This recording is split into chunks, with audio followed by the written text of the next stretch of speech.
આપણી સાથે એક મેનેજમેન્ટ જોડાઈ રહ્યું છે પાર્ક મેડીવર્લ્ડ લિમિટેડનું. હવે આ કંપની દ્વારા ઉત્તરાખંડની અંદર રુદ્રપુરમાં એક હોસ્પિટલ છે મેડિસિટી, એનું અધિગ્રહણ કરવામાં આવ્યું છે 177 કરોડની અંદર. તો આવો આપણે કંપનીના મેનેજમેન્ટ સાથે વાત કરીએ. આપણી સાથે અત્યારે પાર્ક મેડીવર્લ્ડ લિમિટેડ ગ્રુપના સીईओ અને whole time director doctor Sanjay Sharma साहब जुड़ाई रहा है. संजय सर, आपका स्वागत है सीएनबीसी बाजार पर. और sir very good afternoon. Sir सबसे पहले तो यही जानना चाहूँगा, ये जो नया एक्विजिशन आपने किया है मेडिसिटी मल्टी स्पेशलिस्ट हॉस्पिटल का, सर क्या रैशनल है उसके पीछे, किस तरीके से आप अभी फुटप्रिंट और बढ़ाने की सोच रहे हैं? नमस्कार आपको भी और आपके व्यूअर्स को भी. Thank you so much for inviting us. ये जो हमने अभी नया एक्विजिशन किया है, ये 330 बेड का रुद्रपुर में उत्तराखंड के अंदर अस्पताल है, द मेडिसिटी. हमने इसको इसलिए एक्वायर किया है कि जो हमारा ध्येय है या जो हमारी विजन रही है कि high quality health care provide करेंगे to masses at relatively affordable cost. ये उसी ध्येय के अंदर, उसी विजन के अंदर ये अस्पताल भी आता है. ये कुमाऊं रीजन का सबसे बड़ा अस्पताल है और बहुत गिने-चुने अस्पतालों में से ये एक है जहाँ पे एनएबीएच एक्रेडिटेशन भी है. टोटल जो हमने इसमें 100% लिया है वो 177 करोड़ का ऑल कैश डील में लिया है. ये 7,000 स्क्वायर मीटर में लैंड एरिया है इसका और 1,64,000 स्क्वायर फुट का इसका बिल्ट अप एरिया है. और करंटली यहाँ पे 330 में से 200 बेड ये रन कर रहे हैं with an occupancy of about 60-65%. जी सर, आपने कहा कि ये जो पैन नॉर्थ इंडिया नेटवर्क है उसके लिए दिशा में, वो नेटवर्क बनाने की दिशा में ये एक माइलस्टोन जो है वो आपके लिए बन रहा है. तो अभी की जो आपकी फैसिलिटी है, जैसे हरियाणा, दिल्ली, एनसीआर, राजस्थान, पंजाब, वो उस फैसिलिटी के लिए कैसे जो गैप है वो ब्रिज होते हुए दिखेगा आपकी ये जो नई आपने एक्विजिशन किया है उससे सर? जी, हमारे अभी तक 16 अस्पताल थे और ये रुद्रपुर का अस्पताल लेके हमारा 17वां अस्पताल हो गया. इससे पहले हम 5 स्टेट में प्रेज़ेंट थे, जिसमें आपने सही कहा, दिल्ली एनसीआर में है, हरियाणा में है, पंजाब में है, राजस्थान में है और यूपी में है. और अब हम उत्तराखंड में भी आ गए हैं, तो ये छठा स्टेट है जिसमें हम अपने फुटप्रिंट बना रहे हैं. हमारा सोच ये है कि पहले हमें उत्तर भारत के अंदर कंसोलिडेट करना है और यहाँ पे हमारी ग्रोथ क्लस्टर बेस्ड रहेगी. एक अस्पताल के नज़दीक दूसरा अस्पताल 50 किलोमीटर के दूरी पर हम करेंगे. तो यूपी और उत्तराखंड में भी हम इसी तरह से क्लस्टर अप्रोच में ग्रो करेंगे ताकि 2-3 अस्पतालों की आपस में सिनर्जी बने और हमें multiple optimal utilisation of high end human resources और इक्विपमेंट का बेनिफिट मिले ताकि हम अफोर्डेबल हेल्थ केयर दे सकें. जी सर. सर मैं आपके ओवरऑल जो FY27 FY28 की स्ट्रेटजी के रिलेटेड भी पढ़ रहा था जब आपने जो कॉन कॉल में बातें की है. सर ये भी जानना चाहूँगा किस तरीके से आगे और एक्सपांशन के प्लान आप कर रहे हैं, किस तरीके की वहाँ पर आप एक प्लानिंग लेके पूरी चल रहे हैं, अगर उसके बारे में थोड़ा हमें विस्तार से बता पाए. जी, पिछले हमने 610 बेड ऐड किए थे.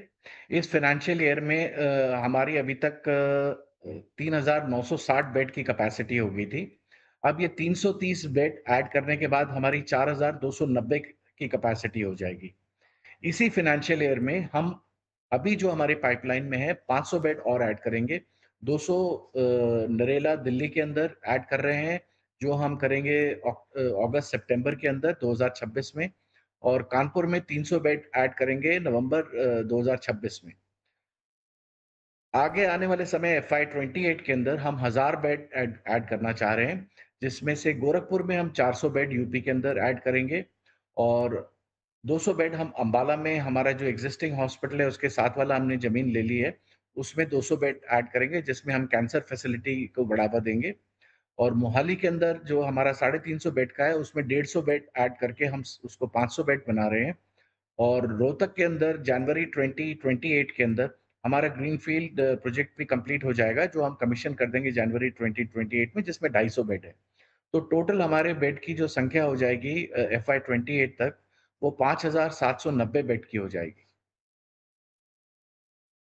जैसे हम जानते हैं कि ये जो एक्विजिशन किया है वो रेवेन्यू और प्रॉफिटेबिलिटी पे जो मीडियम टू लॉन्ग टर्म है उसमें कंट्रीब्यूट करेगा। तो जैसे कि ये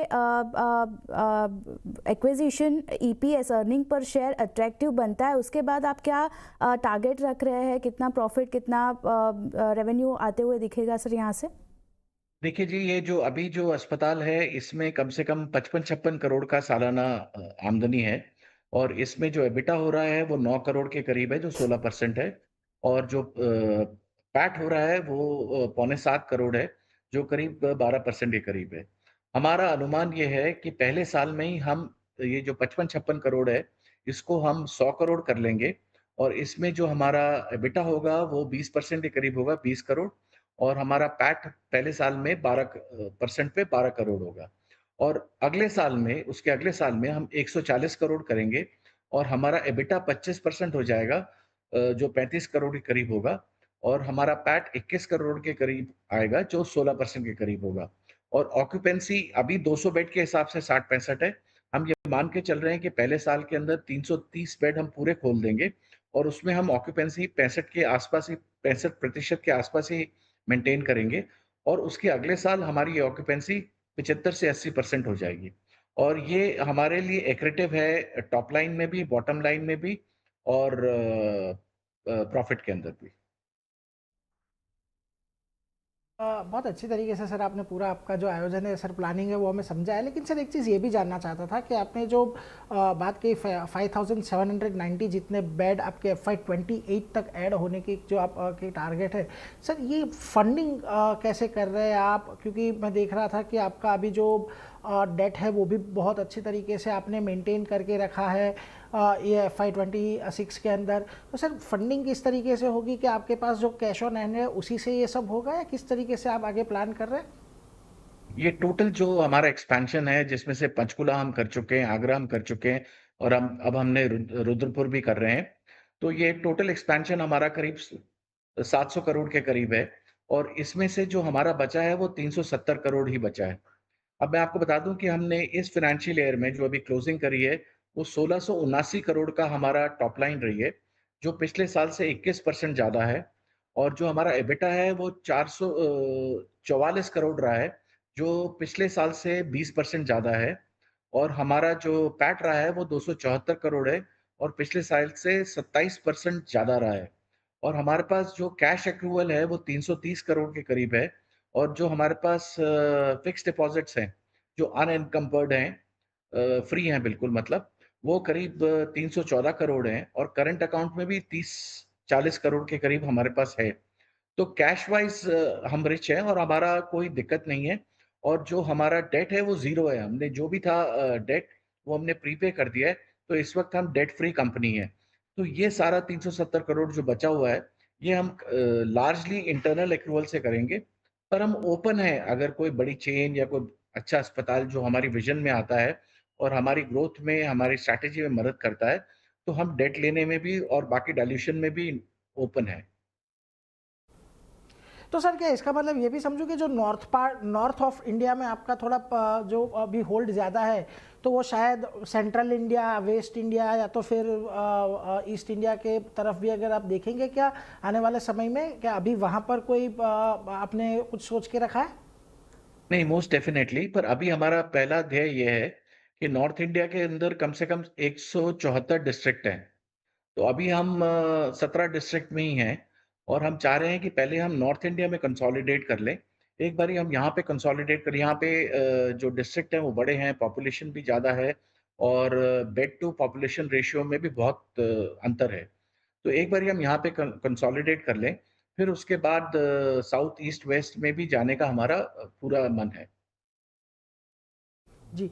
और सर एक आखिरी सवाल आपको ओवरऑल एक FY26 के और Q4 के अर्निंग के बारे में पूछना चाहूँगा। सर ऑन्कोलॉजी है या तो फिर यूरोलॉजी है, कार्डियक है, इस तरीके के स्पेशल सेगमेंट से आपको बहुत अच्छी तरीके से ग्रोथ होते हुए दिखा है। क्या आने वाले समय में भी यही जो स्पेशलिटी सेगमेंट है वहीं से ही ग्रोथ आते हुए देख रहे हैं? किस तरीके की वहाँ पर आप अभी लक्ष्य लेके चल रहे हैं? हाँ जी, हमारी 5-6 सुपर स्पेशलिटीज जो मल्टी सुपर स्पेशलिटी में आती है उसमें हमें काफ़ी अच्छी ग्रोथ मिलती है। जैसे न्यूरो साइंसेज़ हो गया, जैसे आपका कार्डियक साइंसेज़ हो गया, गैस्ट्रो साइंसेज हो गया, किडनी साइंसेज हो गया और ऑन्को साइंसेज हो गया। इसके अलावा जॉइंट रिप्लेसमेंट में भी हमने कम से कम नहीं तो महीने के 350-400 रोबोट असिस्टेड जॉइंट रिप्लेसमेंट कर रहे हैं। कार्डियक इंटरवेंशन भी जिसमें सर्जरीज भी हैं, हम करीब 700 के करीब पर मंथ कर रहे हैं। तो इसमें हमारी ग्रोथ काफ़ी है और अंबाला में भी हम अपना जो सेंटर 200 बेड एक्सपैंड कर रहे हैं, वो ऑन्को में कर रहे हैं। तो रेडिएशन और बंकर बना के सारी ऑन्को फैसिलिटी पंजाब और उस रीजन को हम प्रोवाइड करना चाह रहे हैं। जी sir, on that note sir, बहुत बहुत शुक्रिया सर हमारे साथ जुड़ने के लिए, और हम आशा रखेंगे आपका जो नया एक्विजिशन है वो आपने जिस तरीके से प्लान किया उस तरीके से फ्रूटफुल होता हुआ दिखे, और सर आने वाले क्वार्टर में भी हम आपसे इसी तरीके से बात कर पाए। Sir thank you very much हमारे साथ जुड़ने के लिए। Thank you so much for calling me sir, thank you so much. Okay.